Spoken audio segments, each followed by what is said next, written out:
High বন্ধুরা, কেমন আছেন? নমস্কার। সবাই ভালো আছেন? আমি ভালো আছি। আজকে একটা কথা বলার জন্য বয়েজে আসা হলো। কথাটা হচ্ছে, এক পেত্তিনী আছে, পেত্তিনী আমাকে বলে আমার নাকি মন্দিরে বিয়ে হয়েছে। কিন্তু হ্যাঁ, আমার মন্দিরে বিয়ে হয়েছে, এটা আমার সিদ্ধান্ত। আর আমাদের ফ্যামিলিগত বিয়ে হয়েছে।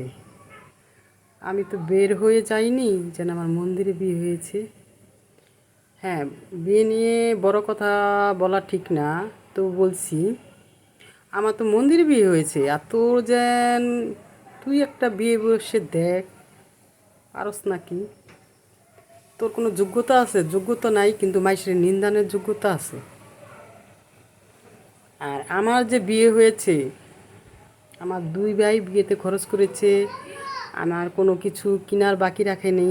তারপরে আমার বর আমার জন্য অনেক টাকা পয়সা ভেঙেছে বিয়েতে। তারপরে বললাম, ভগবানের কাছে মাপ চেয়ে নিলাম, ভগবান তুমি আমাকে মাপ করে দিও এ কথা বলার জন্য। আমি বলতে চাইনি, ও বলার বাধ্য করেছে। ও শুধু সবসময় মানুষের নিন্দা করে, নিজের কোনো যোগ্য নাই, তো যোগ্যতা নাই, খালি যোগ্যতা আছে কার নিন্দা করব, কার বদনাম বলবো, এই ওর যোগ্যতা আছে। আর কোনো যোগ্যতা নাই, ভালো কোনো যোগ্যতা নাই, সারাদিন বক বক ফক ফক করানোর যোগ্যতা আছে। আমার মন্দিরে বিয়ে হয়েছে ঠিকই, কিন্তু আমার আত্মীয় স্বজন সবাই এসেছে, বিয়েতে খরচ আনন্দ করেছে। আর আমি ইচ্ছা করে মন্দিরে বিয়ে করেছি, কেননা সবাই আমাকে বিয়ে নিয়ে অনেক কথা বলতো। সেজন্য সবাইকে ঝামা ঘষা মারার জন্য আমি মন্দিরে বিয়ে করার সিদ্ধান্ত নিয়েছি। চাইলে আমার ভাইরা আমার জন্য অনেক টাকা ভেঙে আমাকে বিয়ে দিতে পারতো। আমার বরের ক্ষমতা আছে, আমাকে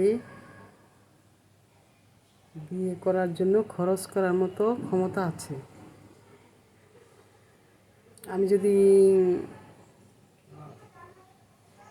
একটু দেরি করতাম, ঠিকই আমার বর আমাকে অন্ততপক্ষে 10 লাখ টাকার মতো খরচ করে বিয়ে করার মতো সামর্থ্য আছে আমার বরের। তোর মতো মানুষের নিন্দাই না, ফাজিল মহিলা, তন্নি।